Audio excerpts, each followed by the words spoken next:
Hello there, and welcome.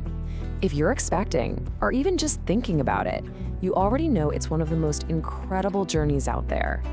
But let's be honest, it can also feel like you've been handed a map with 1,000 different routes and no compass.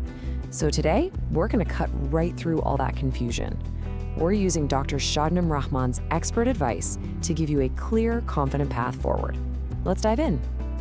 You know, Dr. Rahman just puts it so perfectly here. That moment, it's just this huge mix of emotions, isn't it? It's pure joy and, yeah, maybe a little bit of terror all wrapped up together. And that is completely 100% normal. You're suddenly responsible for a whole new life. And the questions, they start immediately. So how do you even begin to navigate that feeling? Being so incredibly happy, but also, totally overwhelmed. Where do you start? Well, that's exactly what we're here for, to give you some clarity and confidence right when you need it the most. Okay, first things first, we have to tackle all the noise. And you know what I mean. Everyone from your sweet aunt to some random person in an online forum suddenly has an opinion, but a lot of it is just folklore. So let's separate those myths from the actual medical facts. Let's start with the big one, the one you hear constantly. You're eating for two, but it's not really about doubling your portions. Actually, in that first trimester, your calorie needs barely change at all. And later on, it's just a small increase. We're talking about an extra healthy snack, like an apple with some peanut butter. So the key takeaway here is to focus on the quality of your food, not just the quantity. Next up, the fear around exercise. A lot of people worry that it could be harmful, but for most pregnancies, the exact opposite is true. The CDC actually recommends getting active. Just 150 minutes a week can help lower the risk of things like gestational diabetes, and it can even make labor and delivery go a bit more smoothly. And here's a fun one, but it really makes the point. The old wives' tale that heartburn means your baby will have a full head of hair. It's a classic. But the real reason for all that heartburn, it's a hormone called progesterone. It's absolutely essential for your pregnancy, but it also happens to relax the muscle that keeps stomach acid down where it belongs. See? Simple physiology, not folklore. So, now that we've cleared away some of that noise, let's focus on the signal. Dr. Rahman breaks down a healthy pregnancy into 3 core pillars. This gives us a really clear, fact-based foundation to build on. These are your 3 big areas of focus. First, getting the right micronutrients. Second, staying on top of your medical monitoring. And third, making your mental health a complete, non-negotiable priority. Let's break each of those down.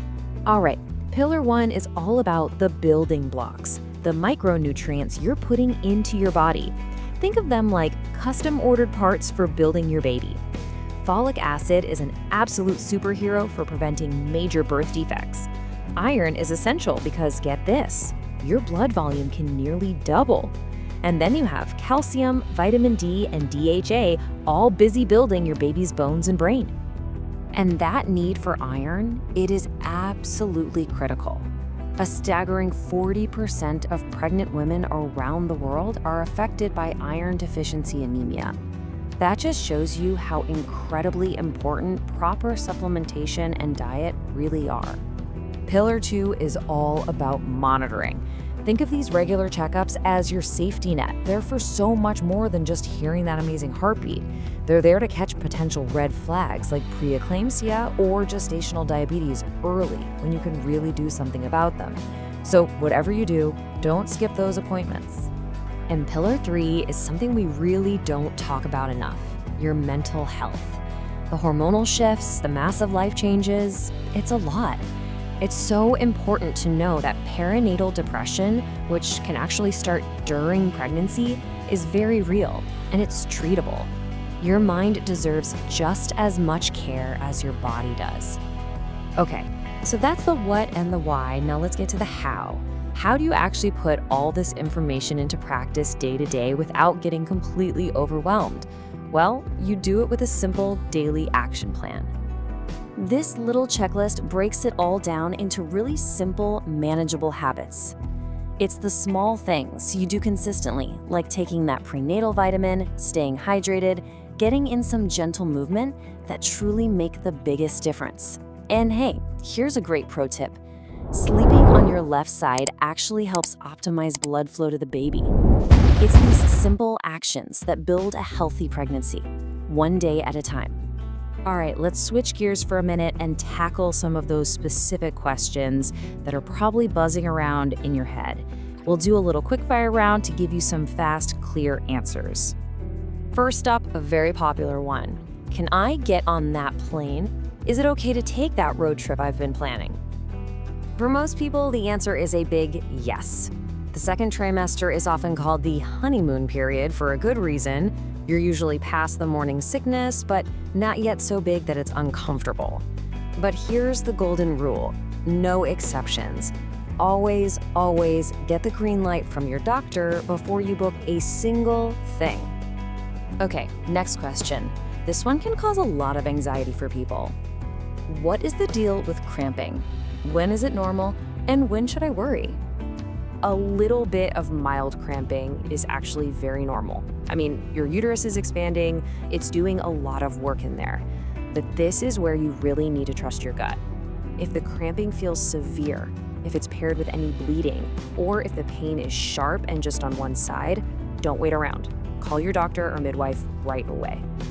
Whew, we've covered a lot today, from busting myths to talking micronutrients. So let's just end with a final thought to carry with you as you continue on this pretty amazing path. Dr. Rahman's final message really says it all, doesn't it? Please remember that this journey has its challenges, for sure, but you are so much more capable of meeting them than you think. And you have a whole team of support, from your doctors to your friends to your loved ones, right there with you. You're not alone in this. So I'll leave you with this one question to think about. What's one thing you heard today that makes you feel just a little bit more empowered? Was it understanding the science behind heartburn? Or maybe just having that simple daily checklist? Whatever it is, hold on to that feeling. You've got this.